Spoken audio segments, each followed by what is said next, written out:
Is Batman actually a loner? So, this is a question that might seem weird, but if you actually think about it, Batman has not been a loner, but also people have been joking about this for years at this point. And honestly, I've also seen videos that try to say Batman's a loner, or people think Batman is a loner, because maybe they only watch the Nolan films. But even with that in mind, every adaptation of Batman tends to have Alfred. Tends to. Unless I'm thinking of something very obscure, most Batman media has him actually working with people of some sort. Even then, Commissioner Gordon is a thing. Like, if we take out the sidekicks, and I mean a whole bunch of the sidekicks, you still often have Gordon and Alfred. So is Batman actually a loner? And this is kind of a weird, complicated answer that let's establish some things. So, Batman started out as a loner, right? Well, yeah, technically he did. Commissioner Gordon was still part of the series, and that was his trusted confidant. But here's the truth about Batman as a solo character. You see, for a long time, most of Batman's existence was as a double act with Robin.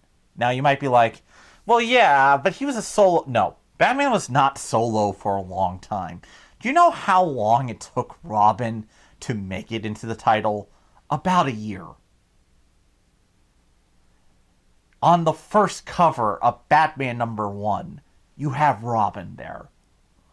Batman, for most of his existence till about the 70s, was partnered with Robin. It was Batman and Robin, the Boy Wonder.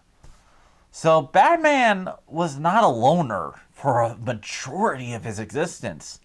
And even then, I don't think he ever was really a loner.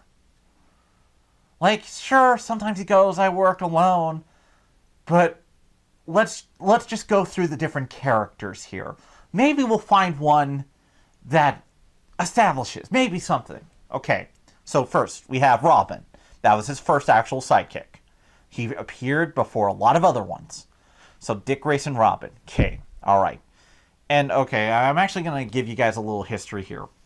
I actually think Robin is the reason Batman is popular. That might be controversial to some of you. I know you're basically going like, no, Batman's the dark, grim avenger of the night.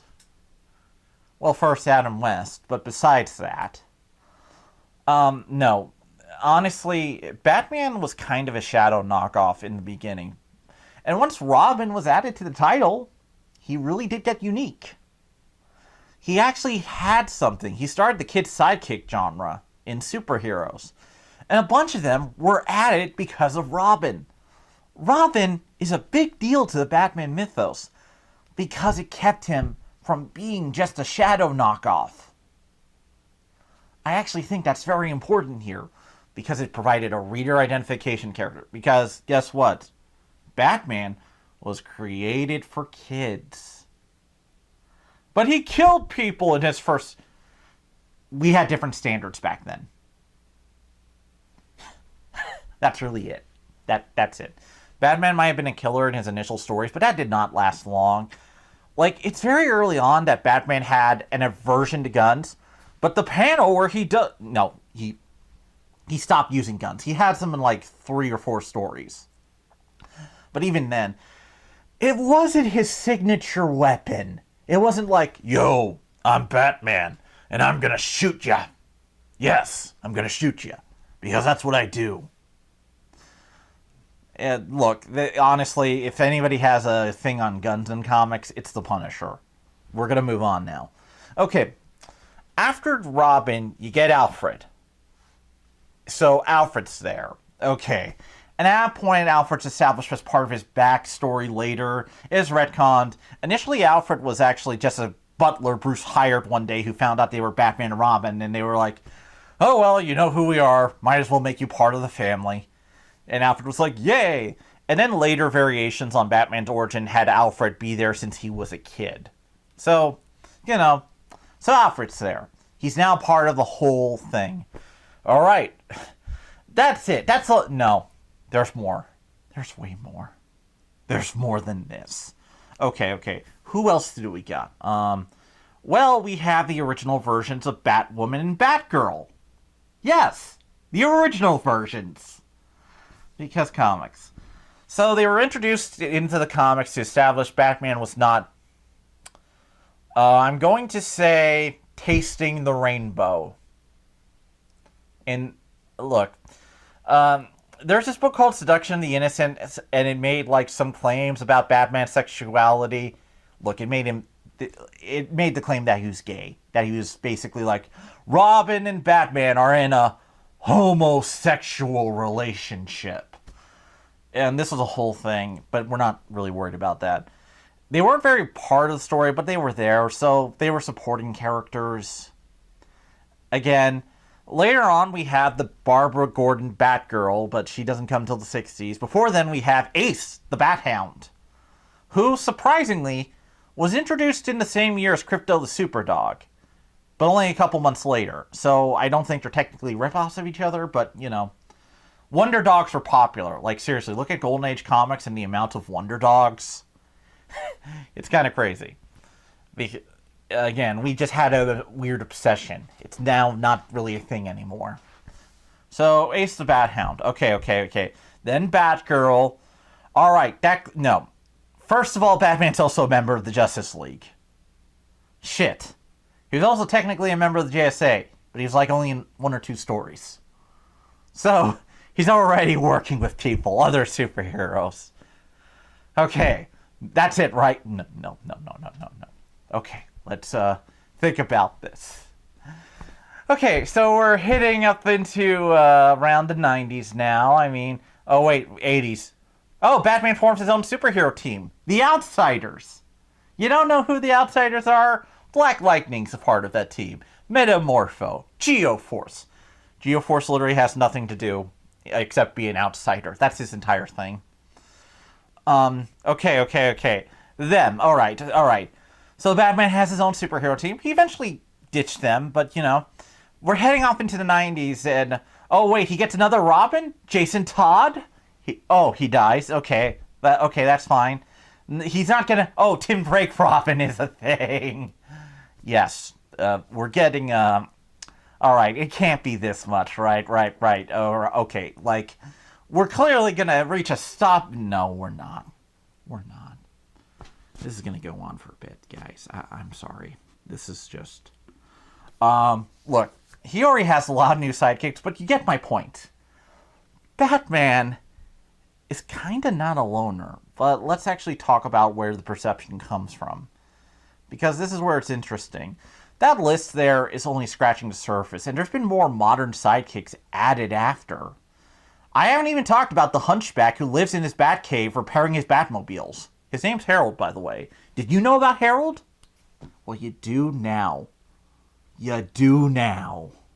Alright, so Batman has evolved as a character over the decades, and he's evolved more than most other ones. And the truth is, Batman's evolution is probably what keeps him popular. You see, Batman as a character is kind of a character who takes trends and builds them back into him. It's just the truth of the character. Like, Batman being a gritty crime drama at times. Well, that comes from Daredevil. You see, Frank Miller started working on Daredevil and it was a popular run. And I mean, a popular run. And not only that, a major editor at the time at Marvel was Denny O'Neil, who was famous for his Batman run. And when Denny went back to DC, guess who came along with him? Frank Miller then worked on Batman and thus became gritty crime. But even in Dark Knight Returns, he worked with a Robin. In fact, the fact that Frank Miller included a Robin because it was important for Batman as an image kind of tells you that, honestly, Batman working with a partner is just part of who he is as a character. I know some people don't like Robin, and I do enjoy my solo Batman stories, but honestly, it just kind of makes the point that Batman is a character who works with others, usually, in some form. Now, there are also comics where he often says he works alone. He became a very antagonistic character in the 80s, and this was also inspired by other portrayals of different characters. Let's talk about the story called Squadron Supreme. Now, you might know about Squadron Supreme if you follow Marvel, because basically, it's the Marvel's not Justice League. They have a character called Nighthawk. Nighthawk is basically their not Batman. In the 80s version of Squadron Supreme, written by Mark Grunwald, it had Nighthawk be afraid of the superheroes who were taking over the world. You see, in Squadron Supreme, it was basically like this. Oh, I need to take over the world. So, because the world's fucked. It got fucked over, and we have to fix it. So, we, the superheroes, will take it over. And Nighthawk was like, no, you can't do that. That's wrong. So, they fought, blah, blah, blah. I'm simplifying a story from the 80s. It's 12 issues, but it's really good. Supposedly, it was one of the first superhero deconstructions. I hate using deconstruction as a term because it's the most overused fucking thing ever, but it's considered one of them, so I'm going to just use it in this academic case here. But Squadron Supreme launched this characterization as Batman as a paranoid guy who's against other superheroes to an extent. So he's often antagonistic towards people with powers. This is kind of established in versions like Injustice. Heck, Dark Knight Returns has him fight against Superman. Because the whole thing about Batman is putting Batman in different challenges and seeing how he gets out. That's actually a cornerstone of what Batman is. Like, whether it be a moral, physical, or mental challenge, that's what Batman does. You put him in a challenge. So I think that's one of the reasons why sometimes people think of him as a loner, when he really isn't. Now, there are versions of Batman who tend to be loners. A good one actually is Azrael Batman. Or as we call him, the 90s. The Azrael Batman of the 90s, Azbats as fans call him, was a guy called Jean-Paul Valley. Jean-Paul Valley started out as Azrael, but when Batman lost his back, he ended up taking over for Batman for about a year. This story involves him being like, I have to stop crime. I'm gritty, dark, and stuff. And he was kind of portrayed as a bit loose in the head, shall we say. But besides that, it's a good story, honestly, for the most part. I do enjoy aspects about it. It's not the best story ever, but it's fine. With this, though, Batman is a loner. It's very hard. You can find comics where Batman says, I work alone. And, of course, there's always famous instances of, Robin's dead, I work alone now. And at various other things, but Batman hasn't worked alone in a long time as a character. Heck, when Dick Grayson became Batman, he had Damian Wayne as his Robin. So, I don't think Batman is actually a loner. And I've seen some videos. In fact, there's actually one that says Batman is a Sigma male.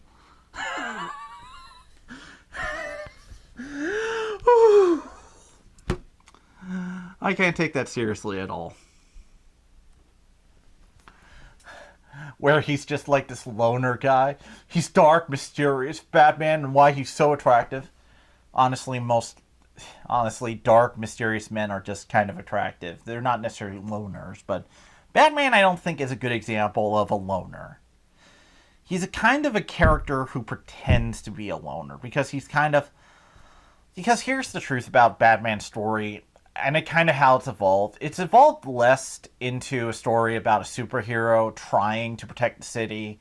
At times, Batman can be best described as a man trying to form a family of many different people trying to prevent a tragedy that happened to a young kid from happening to anyone else. The truth about Batman as a character is that he's not really a loner now. Batman is probably best described as a father. Maybe you don't know a lot about them. Maybe he's more mysterious than you think he is. But he's always going to be that dad who's around characters and helps them grow up. Sometimes they become better, like Nightwing or Dick Grayson.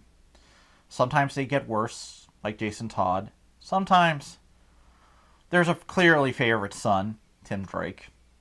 And then you have the little rebellious shithead Damian. But that's what Batman is. He's kind of a father character now. it's a way to look at him at least. You might not like the interpretation I give, and hey, argue with me if you want to. But Batman is less that character now, and I guess you can look at the Christopher Nolan films to an extent, but I honestly like Batman having this big family connection now. It's who he is. Because the guy who lost his family now finds people to make family with. It's actually a pretty great story on its own. So, that's what I think of Batman as a loner. It's not really true. He probably pretends it at best. You can find panels where he says it is, but if you look at Batman as a character, he's never been truly alone.